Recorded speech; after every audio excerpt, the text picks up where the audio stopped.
Speaking the truth to the state capitol.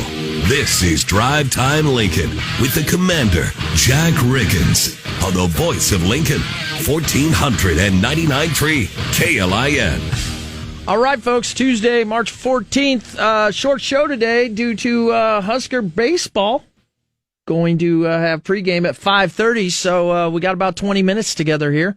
If you want to call in, go ahead. Ask any question. Short show, like I don't even know what to do. 402-479-1400, the Rick Stein Recognition Hotline and text line are always live. Scotty's already texted in, and I will definitely talk a little bit about what kind of music is played in the skiff.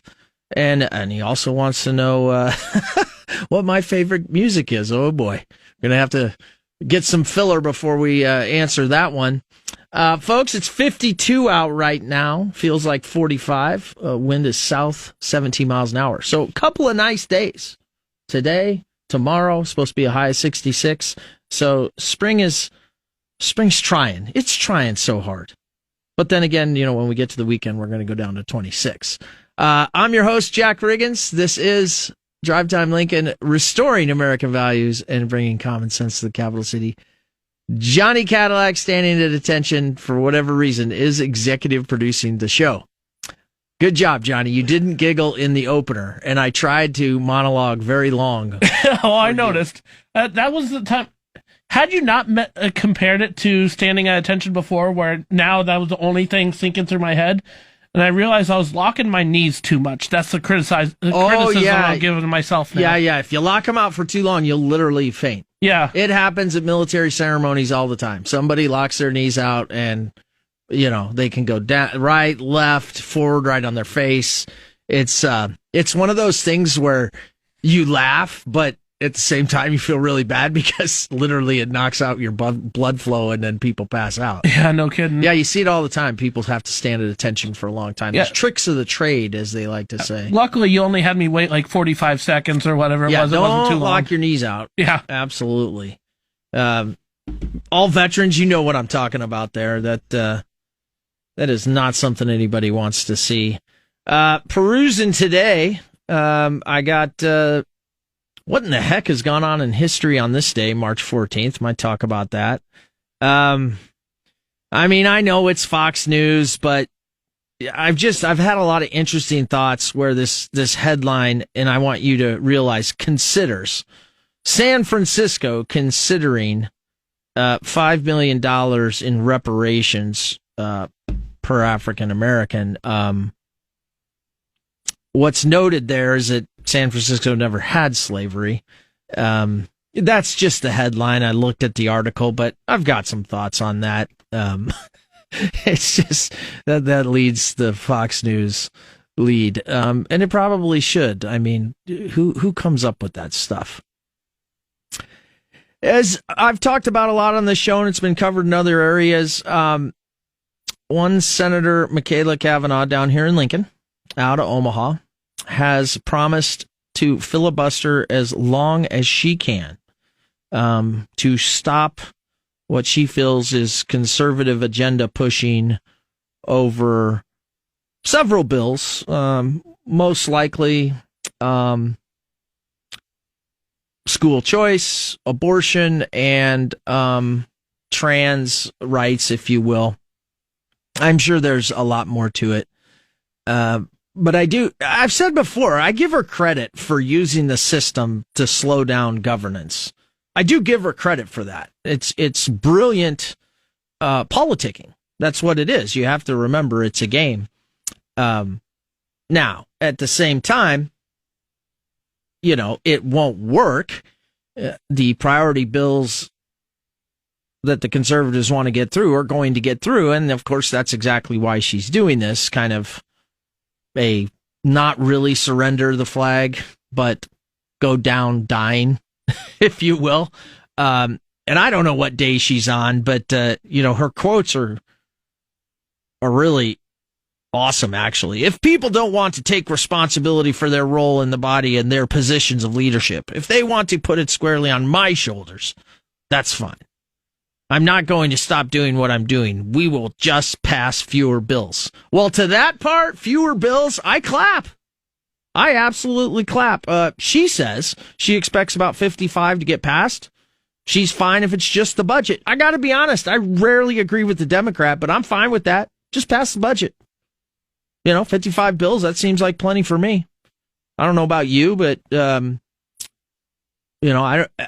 all about the government being stuck in some form of gridlock and not getting involved in our lives, to a degree. But why do I bring it up? Because the Speaker of the Legislature, John Arch, kind of rolled out how he's going to handle this now that it isn't just a flash in the pan. He's going to begin scheduling floor debates into the evening hours 2 weeks sooner than normal or than was planned. And so what does that mean? Well, that means that he is going to get the ball rolling around this filibuster so that they can get legislative work done. Now, by no means am I saying that I don't want our legislators to legislate. I think there's been a lot of good conservative momentum going, and Michaela Cavanaugh's attempt, while honorable in the sense of trying to fight for her rights or her constituents and her beliefs, also is just the way democracy works. And so not everybody uses that, and she is. So she's showing that she's a dedicated politician. And nonetheless, a lot of the things I think that conservatives in this state care about will get passed. And in this case, Speaker of the Legislature, John Arch, said, yeah, we're going to get rolling. We'll just go ahead and open up a floor debate into the evening hours 2 weeks sooner.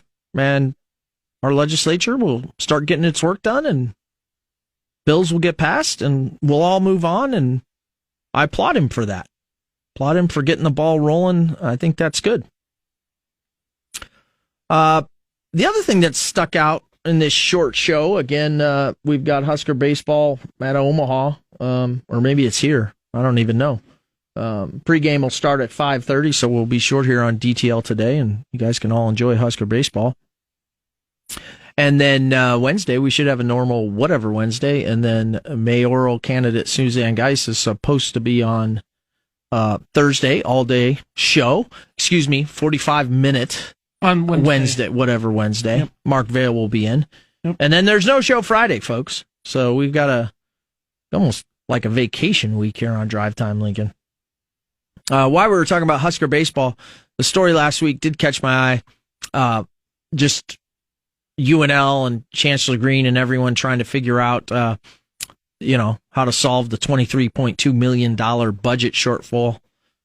I always find that interesting that a major university, especially in a state like ours where it is kind of the major university, would have such a shortfall. But kind of when you think about it, and I'm sure it's more detailed than this, but it does kind of make sense through the COVID years that you would have a decline in enrollment that I don't necessarily think, at least a guy like me, is not going to worry about year in and year out yet. And of course, many people graduating. So they had record number of graduating classes, again, because of COVID. So I'm more familiar with the kind of backlog it causes in athletics in college. But it does make sense that would also infect the entire student body and therefore the money flow. Nonetheless, I feel confident in the university leaders that they'll figure it out. But I have to admit, I thought, wow, that's quite a budget shortfall, that they have to address by 2024. So looks like they're working it out, and that's good for dear old NU, if you will. Johnny, how's the podcast going? You want to give another shout out for your podcast? I would absolutely love to give another shout out for Caddy Chat Wrestling Talk podcast. Every episode that I put up, I go back and I listen to it as soon as it comes up just to make sure, I didn't miss anything when I'm editing and just how it sounds and everything. And I'm really enjoying re-listening to this episode I did with Chief Atakula Kula, a legendary pro wrestling career that is getting ready to come to retirement. A episode I suggest anyone who even remotely likes wrestling listen to because it's really good. Brian Blade will be on next week. He's been on Drive Time Lincoln several times, so a week from this upcoming Monday, Brian Blade will be on. So good things ahead for Caddy Chat Wrestling Talk podcast as well. Thank you, Jack. Yeah, you bet. Check it out on KLIN.com. Okay, listen, ever since this Black Lives Matter thing kind of blew up like a rocket ship, went really high, far, fast, a lot of craziness, and then it seemed to crash in the ground, at least depending on what you read or look. Don't know that it's really done a lot to move the needle for African Americans, so to speak. Probably is one of, not the only, but one of the other causes that has divided a lot of Americans in the way it was all handled. But San Francisco, that never had slavery, according to Fox News, is considering $5 million in reparations for African Americans. Now, that's the Board of Supervisors over there in San Francisco as a way to make amends for slavery. Okay. To me, this is really simple. And I've thought about this ever since I started hearing that back 2-3 years ago when Black Lives Matter was gaining steam. Number one, if we want to go that route, let's just stop for a second and let's just go back in history. So the American Indians, or the indigenous Americans, commonly most of us think of them now as nations, right? That were pushed off their land. Where are you guys at? Right? Stop worrying about a team name in a pro sports. And why are you and your lawyers not at the forefront of this reparations thing? I mean that in all seriousness. Right? If cities, states, the United States of America is going to go this way, please get together as one big group, kind of like a giant, class action lawsuit. One big group. And go to Washington and get your reparations first. Because if that's going to be the policy of the United States of America, or states or cities, then you have to line up first. And we, the American people, need to begin there. I mean, I'm sure we could find all kinds of other things prior to that, but to me, that seems like a good start point. As we start with the westward expansion and the pushing of indigenous people off their land and putting them in small nations and rot, and how hard they've had to work to really survive. Let's be honest, folks. Not all the reservations, and the Indian nations have had it good over the years. So let's start there. Please. I can't believe it actually hasn't happened. Maybe it has happened and major media doesn't cover it. But the first thing when I heard all of this and started hearing people on the street going, oh, yeah, everybody deserves that if you can somehow, some way tie yourself to slavery. Whoa, there's no special people here, right? We're all just Americans. And then from there, let's just walk it forward. And then when we realize we can't bankroll any of that, maybe we'll get off this silly deal. But elections have consequences, and there you go. So, good luck, San Francisco. Lincoln will probably be right behind them. If Mayor gets reelected, we'll probably be right behind him. Of course, I'm sure there were American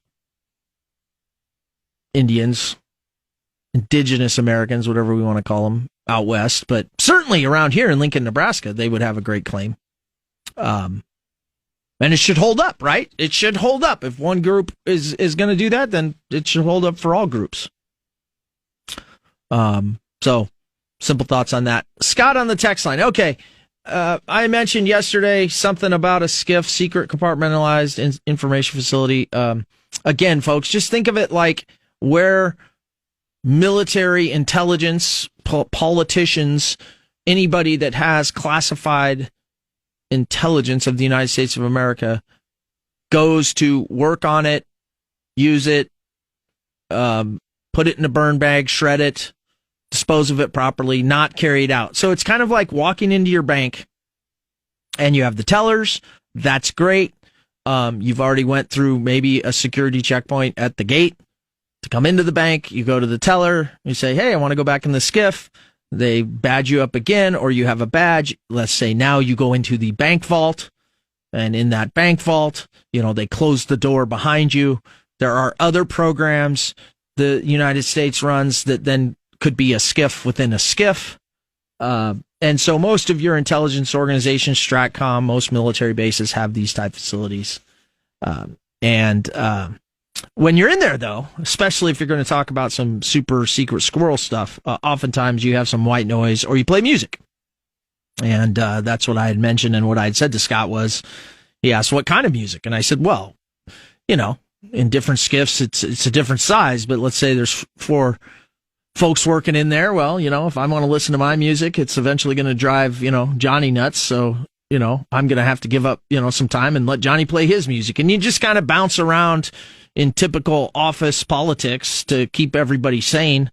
Because it's not like some of them can be really big and nice. Others of them, it's a pain in the butt to get in and out and go to the restroom and stuff like that. So, you just kind of, you take it easy, right? And you play that music just as another potential barrier because they're usually soundproof and electro something proof, so nobody can suck trons out of there. And you also asked, what was my favorite? Geez, I mean, when it comes to music, I'm not a band guy. I'm just like an era guy. And so usually on my Apple iTunes, it's just classic rock. So, anything from the late 60s on up through the 70s, whether it be pot smoking stuff or, somebody like Kiss, even into, I would say the mid 80s, right? To the glam bands. Like I like that, all of the, from Bon Jovi to Motley Crue to Metallica. That's my style. That's about where I age out. And then everything before that into the late 60s. So that's me, Scotty. Great question. Appreciate it. Are we done, Johnny? Is that it? KLIN. Johnny's giving me the 10 seconds. I guess we're done. Husker baseball coming up. Pregame at 5:30. 1499.3 KLIN.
You're getting the 411 from Jack Riggins on 1499.3 KLIN. All right, folks. I was just joking. I guess we had 2 minutes. 2 minutes before Husker baseball in the pregame verse. We always have 2 minutes at the end of the hour. I guess we do. Bottom of the hour. It's such a weird day. Hey, again, whatever Wednesday will be 45 minutes tomorrow. We'll do it Thursday. Suzanne Geis is on full show. No show on Friday, folks. This day, March 14th, Stephen Hawking, famous theoretical physicist, died at the age of 76. I'm a big fan. As you know, I love all things space. 1964, Jack Ruby found guilty of the murder of Lee Harvey Oswald, who, people say shot John F. Kennedy, President John F. Kennedy. Yeah, that's what they say. 1951, United Nations forced the recapture of Seoul during the Korean War. That's an interesting war to study if you want to know about different large-scale maneuvering elements and one nation in the case of the North and Chinese-backed just plowing through South Korea, and then the U.S. Landing and eventually pushing up, and finally the DMZ. Albert Einstein was born on this day in Ulm, Germany, 1879. That's another, don't get too much math going there or I'll get really confused because, every time I see something on Albert Einstein or like Stephen Hawking and they start, the mathematics, so interesting. You should be learning about this in school, kids, but who knows what they teach these days. In 1794, American inventor Eli Whitney received a patent for the cotton gin.